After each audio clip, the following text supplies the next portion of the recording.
चलिए, तो जो है कि आज दंती क्षय के बारे में पढ़ेंगे। कहता है कि जब हम कोई मीठी चीज तो हमारे दांतों पर एक स्थायी परत बन जाता है। जब हम कुछ खाते हैं ना ज्यादा, जैसे मीठा चीज खा रहे हैं, ज्यादा मीठा खा रहे हैं, तो क्या होता है, हमारे दांतों पर स्थायी परत बना लेता है। क्या करता है? स्थायी परत बना लेता है।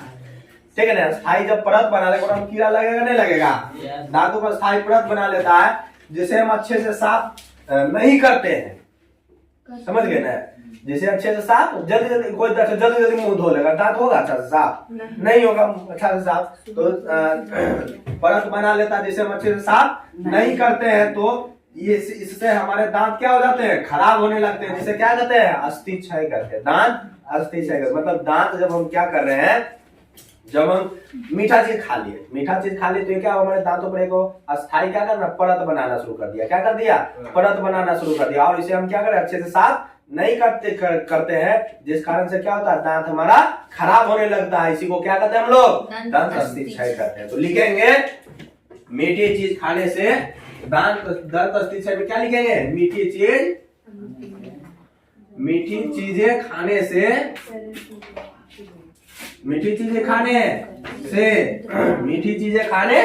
से हमारे दांतों पर एक अस्थाई, वो अस्थाई नहीं, अस्थाई परत बन जाता है, जिसे हम अच्छे से साफ नहीं कर पाते, साफ नहीं करते हैं, जिस कारण से क्या होता है जी? दांत हमारा खराब होने लगता है। जिस कारण से दांत खराब होने लगता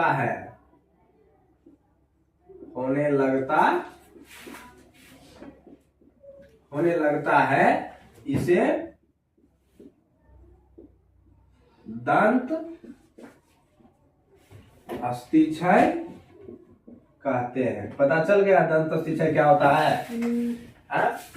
पता चल गया दंत अस्थि क्षय क्या होता है? मीठा चीज जब खाते हैं, दांतों पर एक अस्थाई क्या बन जाता है जी? अस्थाई परत बन जाता है। ठीक है ना? और जिसे हम क्या करते हैं? अच्छे से साफ नहीं कर पाते हैं, जिसके कारण से क्या तो दांत खराब होने लगता है। दांत क्या होने लगता है? खराब। और दांत खराब होने लगा तो इसी को क्या कहें हम लोग?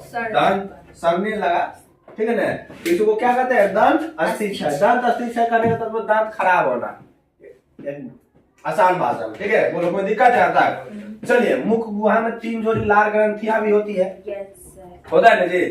मुख गुहा में जो कि ये दांत के बारे में ये लास्ट टॉपिक था, दंत अस्थि क्षय। अब मुख गुहा के तीसरी चीजें क्या था? मुख गुहा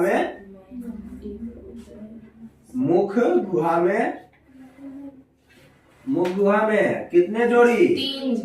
3 जोड़ी। ठीक है ना? एक जोड़ा में 2 होता है, तो 3 जोड़ी लाल ग्रंथियां। 3 जोड़ी ठीक है ना? लाल ग्रंथियां क्या होती है? पाई जाती है। 3 जोड़ी लाल ग्रंथियां, ठीक है ना?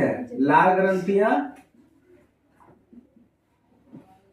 पाई जाती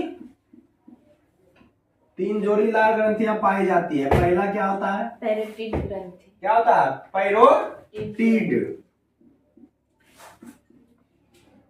ये सारे टॉपिक घर में जाके देखिए, पढ़ल करो। समझ गए ने? 3 जोड़ी लाल। दूसरा कौन कहते हैं? सबमैंडिबुलर।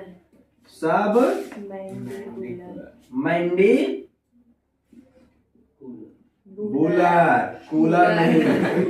तीसरा क्या हो जाएगा? सबलिंगुअल।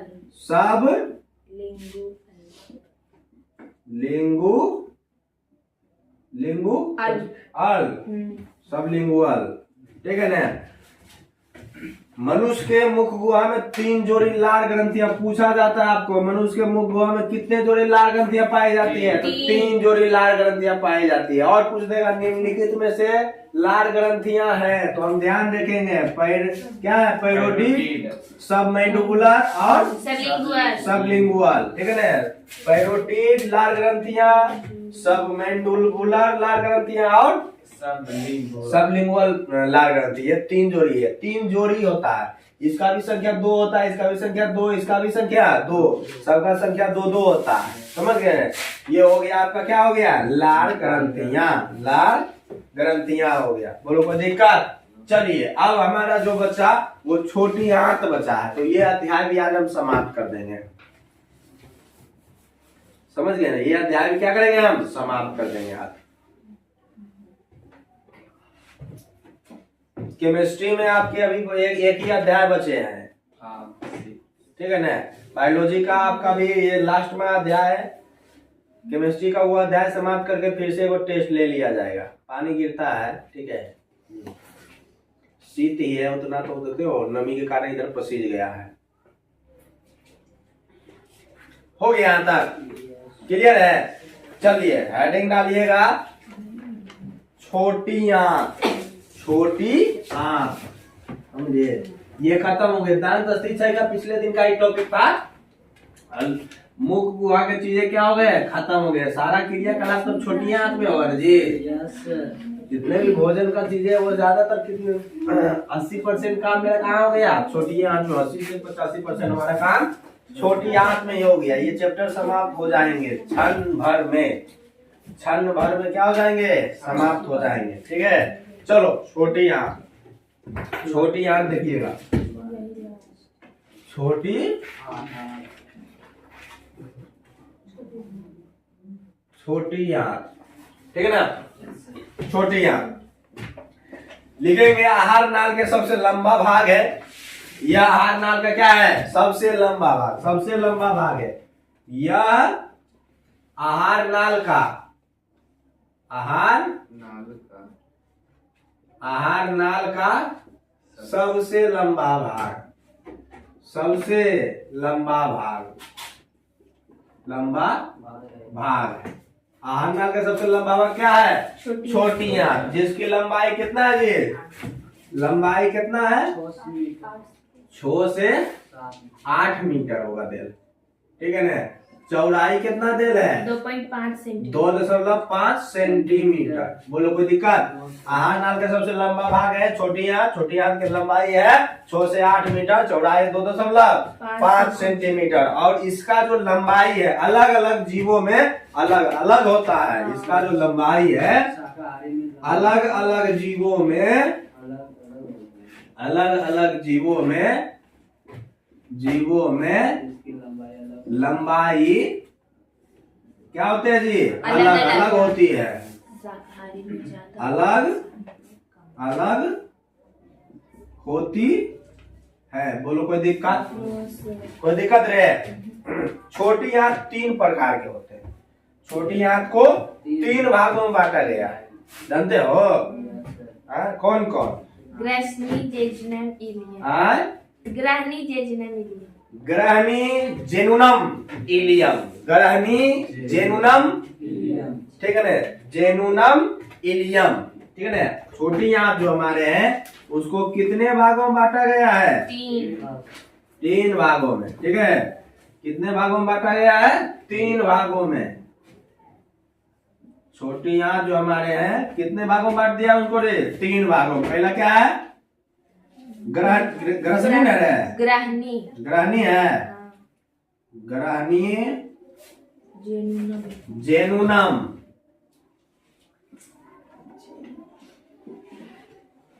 जेनुनम। उसके बाद इलियम, इलियम। ग्रहणी, जेनुनम और इलियम, ये 3 भाग है किसका? छोटी आंत का। ठीक है, देखो जो ये जो है ना, ये जो है ग्रहणी जो है ये अगला भाग है। ये कौन सा भाग है? अगला भाग। ठीक है, आगे वाला भाग है ग्रहणी। छोटी आंत का आगे वाला भाग क्या कहलाता है? ग्रहणी। आगे वाला भाग, आगे वाला भाग, ठीक है, आगे वाला भाग है ई। और ये जो है इलियम, इलियम है पीछे वाला भाग। ये कौन सा भाग है? पीछे का भाग। और इलियम से ही जुड़ता है कौन सा? ये बड़ी आंत में जाके जुड़ता है, इलियम से ही बड़ी आंत में जाके जुड़ता है, ठीक है। ये ऐसे ऐसे जो होता है ना, ऐसे ऐसे ऐसे ऐसे देखते हो ना, जैसे से बना हुआ रहता है। तो ये जहां से जुड़ा उसी को क्या कहा? ग्रहणी। और जहां लास्ट हुआ, ये लास्ट होता है जहां वो बड़ी आंत से जाके मिल जाता है, बड़ी आंत से जाके मिल जाता है, तो इसी को क्या कहते हैं हम लोग? इलियम। इलियम क्या होता है ना, इलियम, इलियम जो है ये सबसे बड़ा भाग होता है। सबसे बड़ा भाग कौन सा होता है? इलियम, सबसे बड़ा भाग। छोटी आंत का सबसे बड़ा भाग जो क्या हो गया? इलियम। छोटी आंत का सबसे बड़ा भाग कौन है? इलियम। और अधिकांश भाग का पाचन, अधिकांश जो है ना भोजन जो हम लोग करते हैं, भोजन जो लोग करते हैं ना, अधिकांश का जो पाचन कहाँ हो जाता है? इलियम में। अधिकांश भाग का पाचन कहाँ हो जाता है? इलियम में। इलियम में होता है। इलियम में क्या होता है? होता है, ठीक है। और पचे हुए भोजन का जमा कहाँ होता है? पचे हुए भोजन जमा कहाँ होते हैं? हाँ, पचे हुए भोजन का जमा कहाँ होता है? पचे हुए भोजन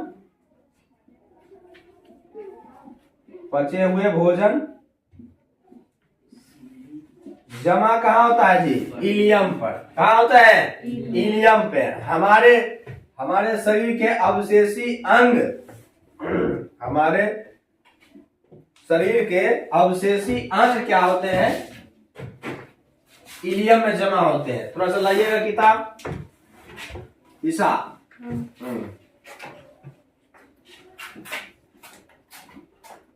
मोर मार देती है मेरा।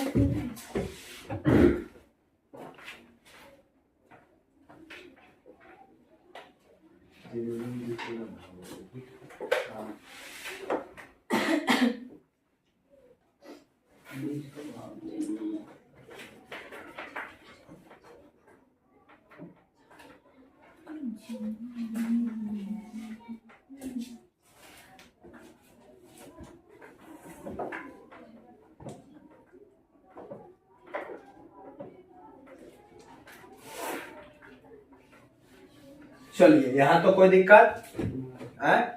इसके बाद जो चीजें वो है बड़ी आंत। छोटी आंत जो कि कहाँ जाकर मिल जाता है जी? बड़ी आंत। छोटी आंत या आपका अगर छोटी आंत कुछ इस प्रकार से था, इस प्रकार से, तो ये तो मेरा ग्रहणी था। वो पीछे वाला भाग क्या रहा? इलियम रहा। तो इलियम जो है कि अब कहाँ आके जुड़ा? बड़ी आंत में, ठीक है ना। अब कहाँ जाके जुड़ा? बड़ी आंत में जुड़ा। बड़ी आंत में ये वो इसे निकला हुआ रहता है, ठीक है ना। बड़ी आंत में क्या वो निकला हुआ रहता है, ठीक है, ऐसे निकला हुआ रहता है। इसको कहते हैं अपेंडिक्स। क्या कहते हैं? अपेंडिक्स, ठीक है ना। इधर वाले भाग रेक्टम यहाँ होती है, ठीक है। ये क्या होता है? अपेंडिक्स कहते हैं, जिसका कोई काम नहीं है, ऐसी है जबरदस्ती होना भी कहेंगे, समझ गए ना। कोई लग, हाँ, वो कच्चा भोजन को पचाता है नहीं। बोलो कोई दिक्कत नहीं? चलिए तो अब स्कूल में बताए थे, मतलब पहले जो आदि मानव था ना, वो सब कच्चा भोजन खाता था, उसी को पचाने में मदद करता था। यही? हाँ, पता ना, तो पकल भोजन हम लोग खाते। हाँ, अब उसका काम नहीं है, पहले। ठीक है, देखो तो छोटी आंत आपका हो गया क्लियर। छोटी आंत में आपसे यही चीजें पूछेगा ज्यादातर टॉपिक, इसके अलावा कुछ नहीं। छोटी आहार नाल का सबसे लंबा भाग कौन है? छोटी आंत। आहार नाल का सबसे लंबा भाग छोटी आंत। छोटी आंत की लंबाई कितना है? 6 से कितना? 8 मीटर, ठीक है। चौड़ाई की अगर बात करें तो चौड़ाई 5 सेंटीमीटर। और अलग अलग जीवों में क्या होते हैं? अलग अलग लंबाई। अलग अलग जीवों में इसकी लंबाई अलग अलग होती है। छोटी आंत 3 प्रकार के होते हैं, ग्रहणी, जेनुनम, इलियम। ग्रहणी, जेनुनम, इलियम। ग्रहणी को सबसे आगे वाला भाग कहा जाता है, मध्य भाग आपका जेनुनम हो जेनुनम। गया, पीछे वाला भाग इलियम, इलियम। पीछे वाला भाग इलियम, ठीक है ना।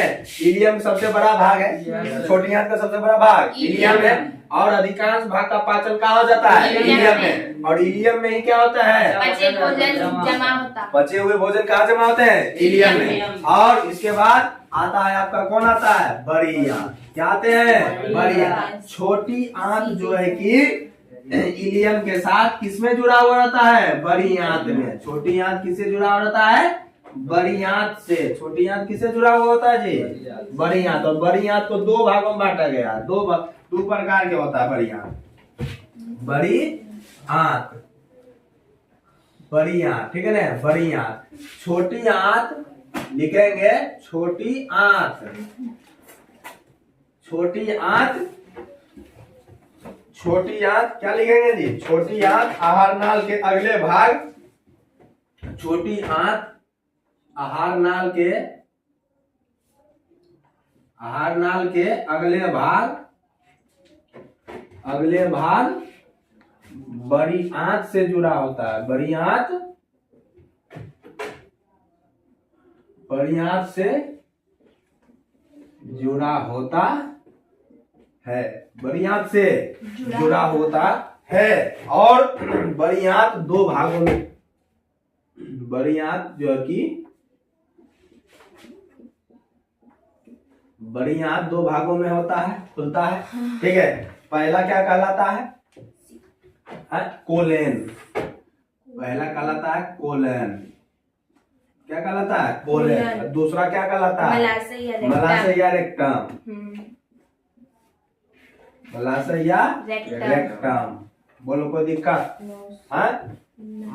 मलाशया रेक्टम। छोटी आंत तथा बड़ी आंत के जोड़ पर एक छोटी नली होती है जिसे सीकम कहते हैं। देखो, जहां से ये छोटी आंत रहा, ये मेरा क्या था ना, छोटी आंत था, ये छोटी आंत ये मेरा था, और ये क्या हुआ ना, बड़ी आंत से जुड़ा था, ठीक है ना। क्या हुआ था? बड़ी आंत से आके जुड़ा था, ठीक है।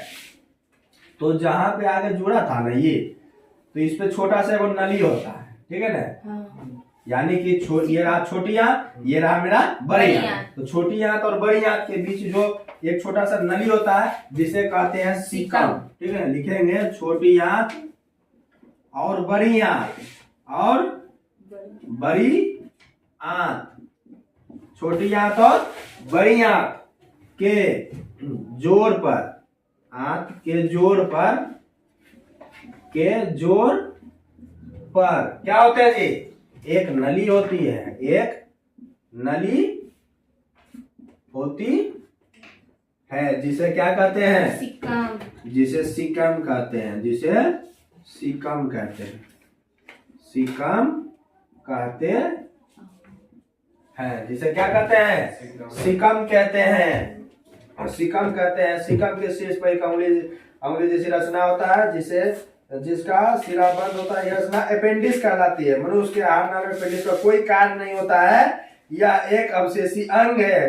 कोलेन 3 भागों में विभक्त होता है, अपरिगामी कोलेन, अनुप्रस्थ कोलेन और अधोगामी कोलेन, ठीक है ना। देखो, अब ये तो आपको पता चल गया कि छोटी आंत और बड़ी आंत के जोड़ पर एक नली होती है जिसे क्या कहते हैं हम लोग? सीकम कहते हैं। और सीकम पे जो है ना, सीकम पे जो है कि कह रहा है कि सीकम के शीर्ष पर, यानी कि सीकम के ऊपर जो है ना, एक अंगुली के जैसा रचना होता है जिसे हम लोग अपेंडिक्स कहती है। क्या कहते हैं? अपेंडिक्स। यहाँ पर जो है ना रचना जो है सीकम के शीर्ष पर, सीकम के शीर्ष पर एक अंगुली के जैसा, एक अंगुली के जैसा, अंगुली के जैसा रचना होती है जिसे क्या कहते हैं? जिसे अपेंडिक्स कहते हैं, अपेंडिक्स कहते हैं। और अपेंडिक्स का कोई कार्य हमारे शरीर में नहीं है। इसे अवशेषी अंग कहा जाता है, अवशेषी अंग कहते हैं। किसको अवशेषी अंग कहेंगे जी? अपेंडिक्स। अपेंडिक्स को कार्य कुछ नहीं है, कार्य नहीं है, नहीं है, किसका नहीं है? अपेंडिक्स का। कोई काम नहीं है हमारे शरीर में अपेंडिक्स का, कोई काम अपेंडिक्स का नहीं है। कोलेन 3 प्रकार के होता है, कोलेन 3 प्रकार के होते हैं। जो कोलेन है ना, ये कोलेन 3 प्रकार के होता है, कोलेन 3 प्रकार के है, ठीक है ना। पहला क्या कहलाता है आपका? क्या कहलाता है जी? अपरिगामी कोलेन, अपरिगामी कोलेन, ठीक है। दूसरा क्या कहलाता है? दूसरा क्या कहलाता है मतलब अनुप्रस्थ कोलेन, अनुप्रस्थ कोलेन,